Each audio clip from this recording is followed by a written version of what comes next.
Hey guys, and welcome to the new villa garden. In this video, I would like to introduce this channel. It's a very new channel that we just created. Introduce myself and who we are, just to give you an idea and what we're trying to do here.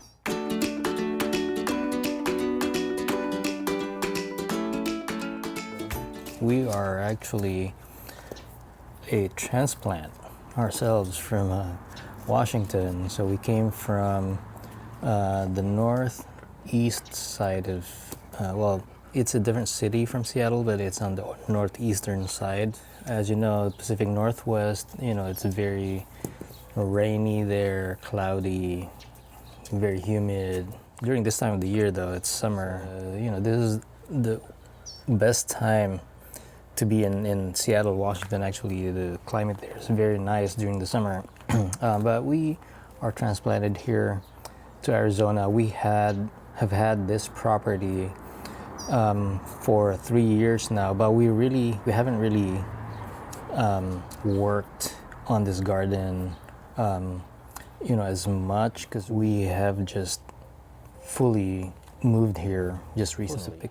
I'll show you a picture here of the backyard right after we had it landscaped, so there are no trees, no plants at all at this point. In this channel, what we really want to share is our experience in growing fruit trees, plants, tomatoes, peppers, and all of that. It's very different from our experience in gardening up in the Pacific Northwest. So in the Pacific Northwest, the challenge mostly was,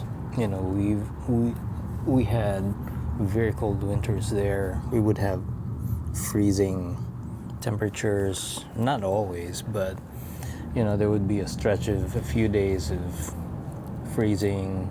So really, it's a different zone. Right here in Arizona, we're in zone 9B. So here the challenges are different.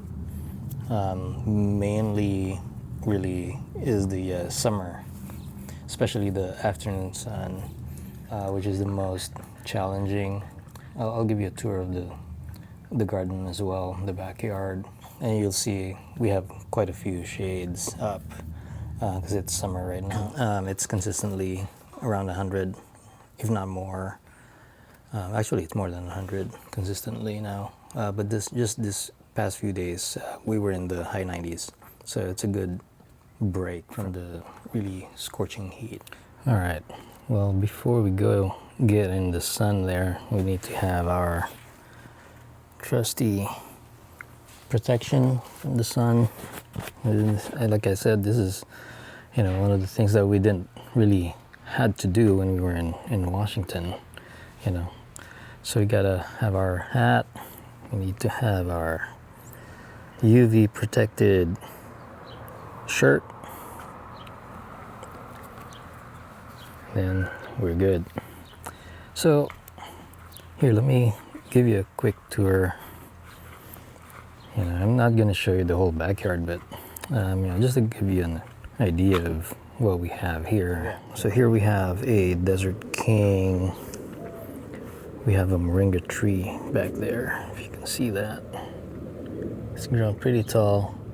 These two, this Desert King and that moringa, we chopped them off this past winter, and you can see how much this fig has grown, and as well as that moringa. The moringa tree, actually right there in the middle is where we cut it off, and now it's grown that much since spring. And then the figs as well. So we just recently, got kind of obsessed, I guess, for lack of a better word, with fig trees. So this was our very first fig tree that my wife planted back in 2024.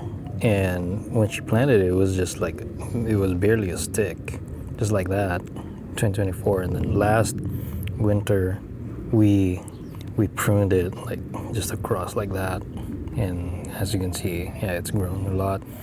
It's got a ton of fruit right now, but unfortunately, because this is a desert king, the main crop actually requires a pollinator, the fig wasp, which we don't have here in Arizona. So those wasps only exist in certain parts of California. So we don't have it here. So the main crop is not gonna, well, technically or theoretically, they won't ripen. But I've seen some posts online saying like maybe 10 to 20% of the main crop could ripen, but the majority of it, of course, would fall off. So I don't know. Hopefully, maybe we'll have some of it ripen. But we do have maybe like 5 brevas on this, because when we pruned it last winter, we didn't really know much about figs, so we just pruned it, like any other tree, I guess, without even thinking of it strategically. So anyway, yeah, that's our Desert King, the very first fig that we had planted. And then we have a pomegranate. I believe this is a wonderful variety.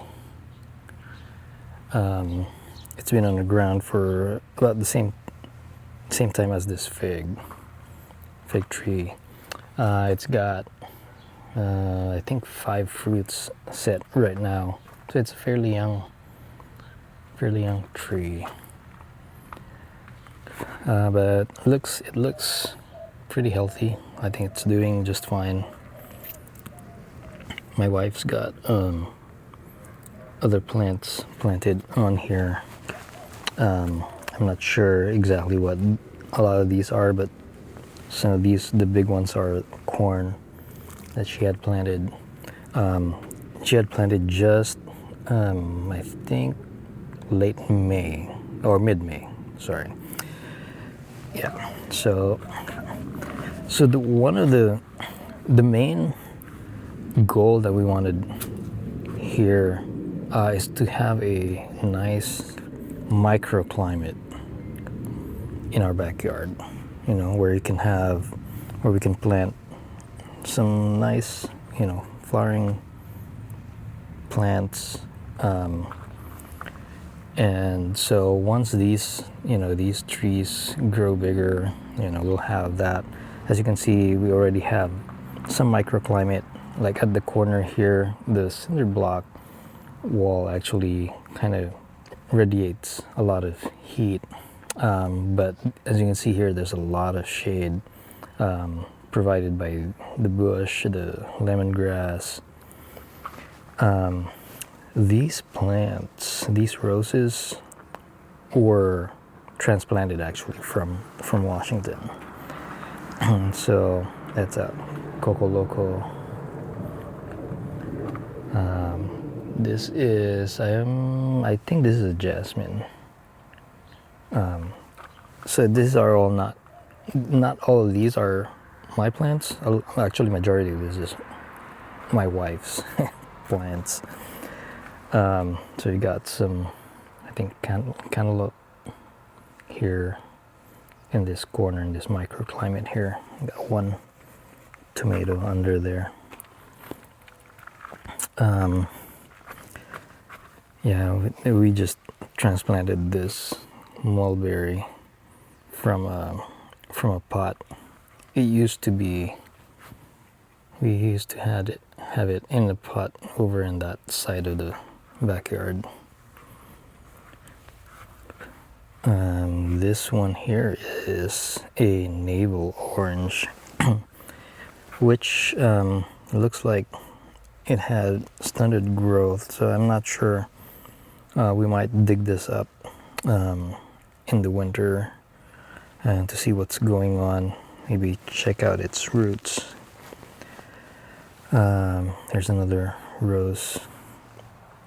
Another of my wife's roses. This is a mulberry. We've lost the information on this mulberry, but I think it is, well, we asked AI to try and identify it. It may be a white mulberry. And then under here, so I have these 2 fig trees down here. That one is a tiger panache, and this taller one is a violet de Bordeaux. I have them just situated under here, under this mulberry, to give it shade in the afternoon. So as you can see right now, the sun is over there. So the sun actually, in the summer, it rises from there. It goes, the path is kind of a horseshoe. It goes like that way and then goes back on this side and sets over there. So it's a really interesting path. So in the afternoon, these fig trees, get shade from this mulberry. So it only gets pretty much morning sun until around 12 or 1 p.m. That's where we took the olive tree in that other video. We have a plumeria here, another mulberry. This one is an ever-bearing variety, which looks pretty healthy, at least to me. I have another fig tree situated under here. So these 3, actually, these 3 fig trees, I water them manually like every other day. Because these positions where they're at, these are just temporary while they're growing this summer. We'll have them transplanted to a bigger pot come fall. So yeah, so this one here is a yellow long neck. Next up is a Meyer lemon.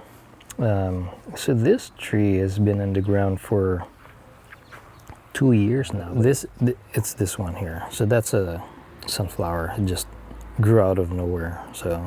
But we didn't take it out of the ground. So that's kind of a wild sunflower. So this tree, it's been in the ground for a couple of years. Last year, it set fruit.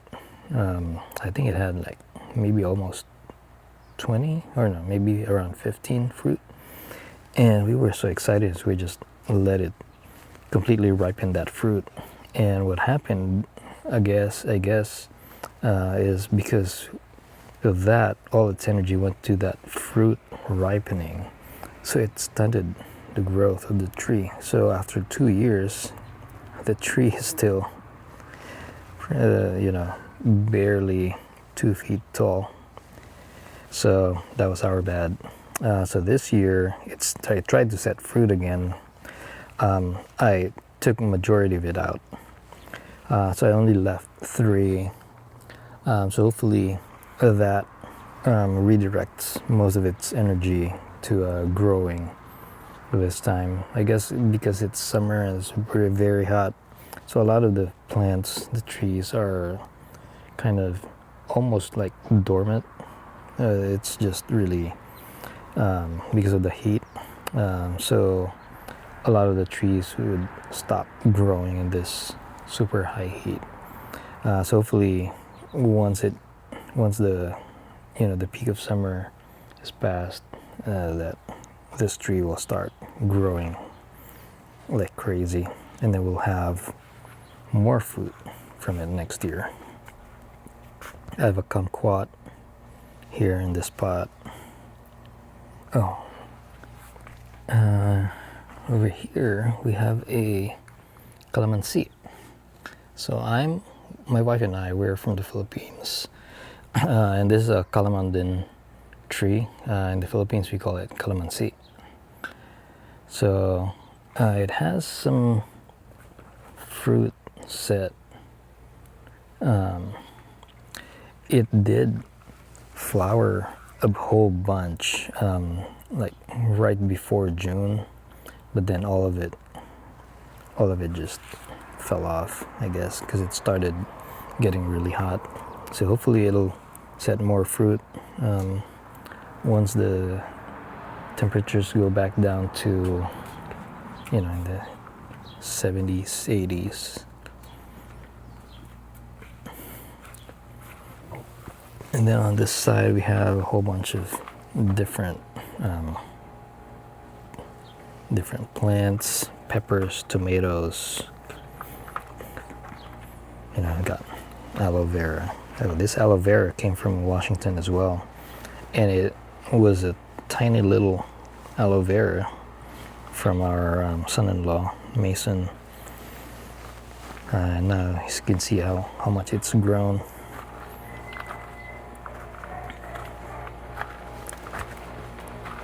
So this side of the house here, this is the north side of the house, and so for the most part it gets shade, but the afternoon sun would be over there. So in the afternoon, you know, this side of the house would get really, really hot, like scorching heat. So that's why we have this shade cloth straight. Actually, that's really ugly, so I'm gonna replace that with something like this. That's just a temporary makeshift shade. So yeah, so this side of the house is its own very nice microclimate. Again, here we have 3 more figs. These actually we transported from Washington.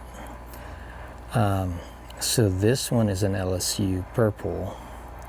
That middle one is a black Madeira. My wife's present, Father's Day present for me this year, because we were in Washington at the time. So that's a black Madeira. Is growing very, very nicely. It looks very healthy. And then this last one here is an Angelito, which I also got from a seller in Washington. I had to snag it while we were there because I don't see a lot of sellers. Well, I don't really see any sellers here that has an Angelito or, you know, any of the rare ones. So I had to snag this one up. That seller, I forget his name, but he also had like Socorro Black and other really nice, good tasting fig varieties. Maybe I'll get another one from him next time I'm in Washington in the winter. And then here's a little raised bed that we have. So this thing, when we got back from Washington in mid-June, this plant lost all its leaves. So I don't know if it may have been a grasshopper or a hornworm, I think is what my friend said. But anyway, right now it's growing back its leaves, so that's good to see. A couple other peppers. It's my wife's banana tree back there. So that's it for this video. We hope that you join us on this whole journey of transforming this tiny backyard of ours into our own little desert oasis. Don't forget to like, subscribe, and comment on the video. We'll see you on the next one.